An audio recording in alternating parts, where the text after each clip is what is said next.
José Luis Mendoza y Cervantes. Ahí, Rosendo, gracias. Saludos, buen día a ti, a todos los compañeros. Nuestro abrazo desde aquí a la figura de don Álvaro Arbelo y por supuesto esta estación que nos permite cada día aprovechar esta plataforma extraordinaria que es la Z101 para amplificar nuestra opinión y mensaje a don Bienvenido Rodríguez Durán. La geología, y uno aprende mucho escuchando obviamente a los expertos como Osiris.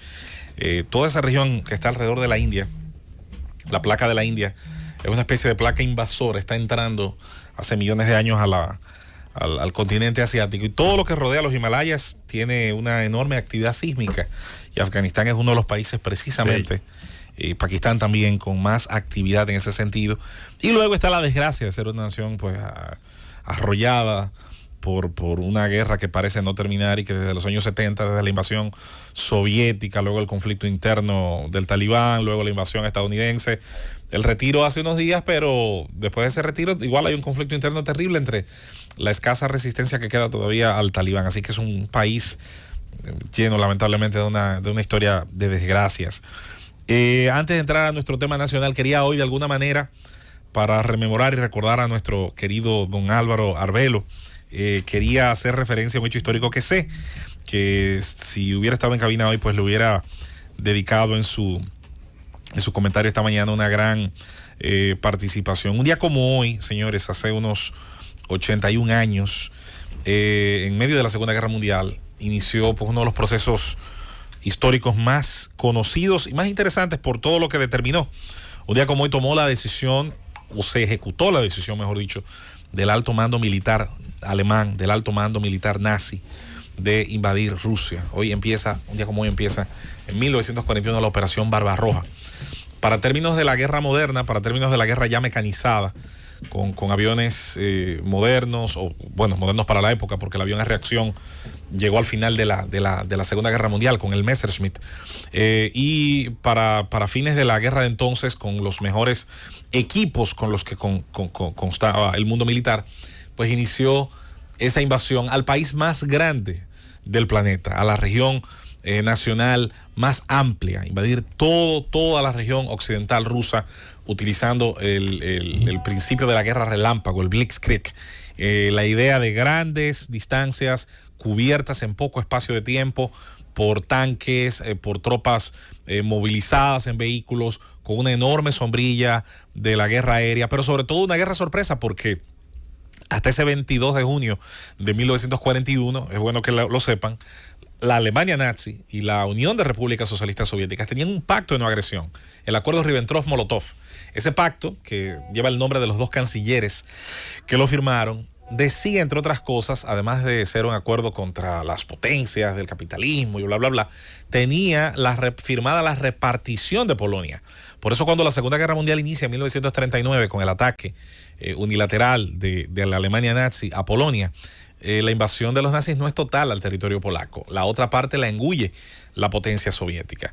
Este ataque, muchos dicen que fue un error táctico, porque a la larga consumiría en materia de recursos humanos y materiales una enorme cantidad de hombres y de armamento, y esto con un frente abierto hacia Francia, la Francia que luego sería ocupada, la Francia de Vichy, y hacia Inglaterra en la guerra, sobre todo aérea, contra el reino británico, contra el imperio británico, pues abriría dos frentes que sería incapaz Alemania de sostener. Y en el caso ruso se habla de otra motivación, y es los importantes campos petrolíferos del sur ruso, Bakú, que entonces era uno de los principales yacimientos y explotaciones del mundo petrolero de entonces. Tener acceso a esas fuentes de energía parece muy importante para la potencia nacional socialista, e inició ese proceso que no sería revertido. Ya está bien avanzado el año 1944, cuando terminan las grandes batallas de Stalingrado y de otras importantes ciudades rusas, y comienza el proceso, es la llamada guerra libertadora, como le llaman los soviéticos. Adjunto a eso, el famoso acuerdo de arriendo y préstamos que el Congreso estadounidense hizo, y donde se prestó una enorme cantidad de insumos industriales y militares a la potencia rusa, y obviamente el daño que se estaba haciendo por el otro lado también en el frente occidental, en el frente africano, con el African Corps, a la potencia nazi. Así que, sin dudas, uno de los momentos importantes de la Segunda Guerra Mundial, a un costo altísimo de seres humanos, con una impresionante cantidad también de material perdido, pero que culminaría sin dudas con el inicio de la derrota de la potencia nazi y con el triunfo, sobre todo en el caso del mundo occidental, de las democracias sobre algunos de los totalitarismos, porque era tan grande el mal al que había que enfrentarse que había que unirse incluso al que originalmente había sido un enemigo ideológico. Por eso la foto de los tres grandes en la cumbre de Yalta tenía a Churchill, tenía a Stalin y tenía a Franklin Delano Roosevelt. Bueno, con esta efeméride histórica, vámonos al tema que nos consta, nos interesa tratar el día de hoy. Nuestro compañero Aníbal Díaz, en su condición de miembro de la Cámara de Diputados, en su condición de político activo, en su condición también de miembro de este gobierno de la mañana, hacía un análisis intentando, y yo sé que eso lo hace el carácter democrático que él posee, ponderar un lado y otro de una propuesta que nosotros criticamos y que nosotros sostenemos. No agrega nada que no tenga ya pues nuestra jurisprudencia, porque ahí están las decisiones legales, los dispositivos de sentencia que ya se han evacuado, que ya se han fallado sobre temas relacionados a la protección del buen nombre, a la protección del derecho a tener una reputación ante el resto de la sociedad, y cuando alguien ha sentido que esta ha sido dañada, pues ha acudido a estos principios. Luego está el tema, yo insisto, del triple filtro. ¿Existe ya legislación sobre lo legislado?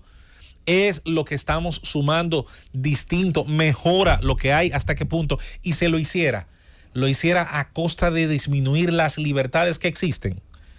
Yo creo, como dice mi compañero Rosendo Tavares, que si bien el sistema dominicano dista de ser perfecto, en materia de libertad de expresión es uno de los más eficientes. ¿Por qué? Porque tiene un equilibrio del cual nosotros todos los días usufructuamos en estos micrófonos, otros lo hacen a través de su ejercicio de redacción escrita, otros lo hacen a través de la televisión. El día de ayer, para no irnos más lejos, la Comisión Nacional de Espectáculos Públicos y Radiofonía ordenó la salida del aire de un programa por entender y por las denuncias que se generaron a partir de un conflicto, de un escándalo de la sociedad, que habían unos contenidos que eran dañinos, que eran lesivos a la llamada moral y los valores que usted podrá cuestionar, son bastante subjetivos a mi entender incluso, y que conste, lo dice alguien, porque mantengo mi coherencia, que si de mí dependiera mañana esa comisión no existiera. Me bastaría con que existieran las normativas, las legislaciones y la obligación de los medios editoriales a tener una responsabilidad social. He creído siempre que no hay nada más poderoso que el criterio individual.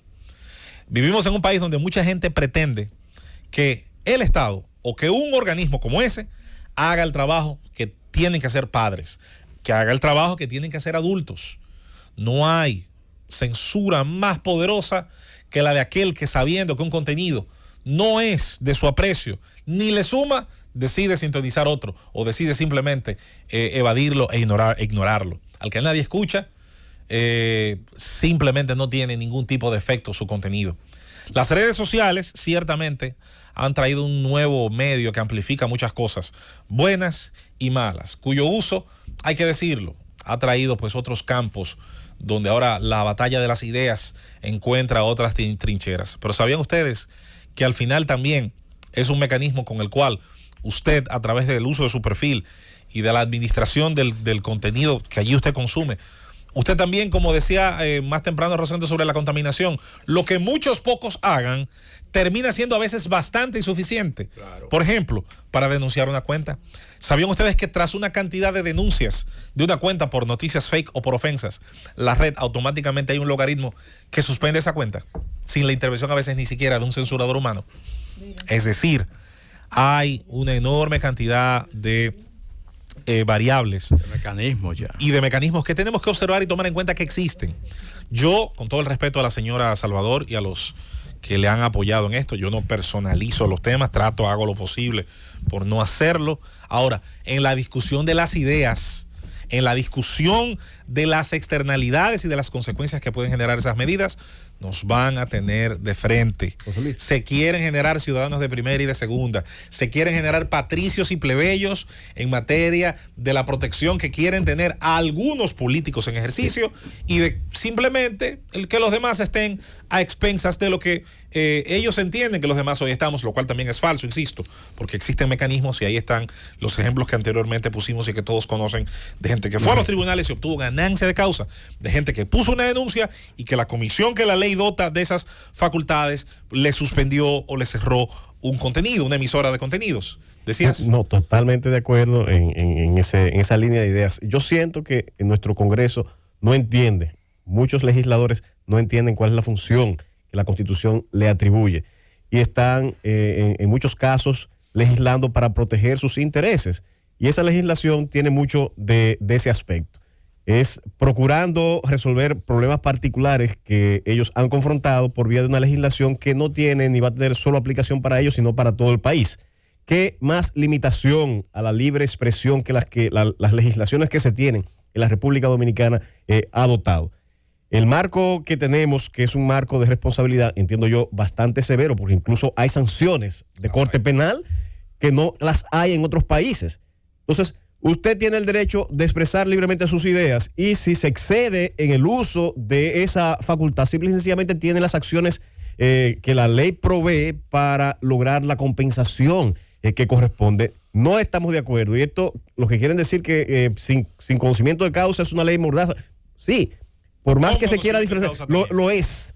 Porque todo aquello que pretende establecer una censura previa a la libre expresión es una ley mordaza y precisamente es lo que se procura. Yo repito, invito a los propiciadores de las iniciativas que hay en el Congreso, invito al partido de gobierno, que los medios lo están señalando como parte de los responsables en esta intención, a que se lean los editoriales de hoy en todos los periódicos y van a ver que hay una opinión pública bastante crítica con respecto a estas intenciones. Por último, hay dos puntos muy breves que quiero señalar antes de irme, Cundo, Josefina, Karina.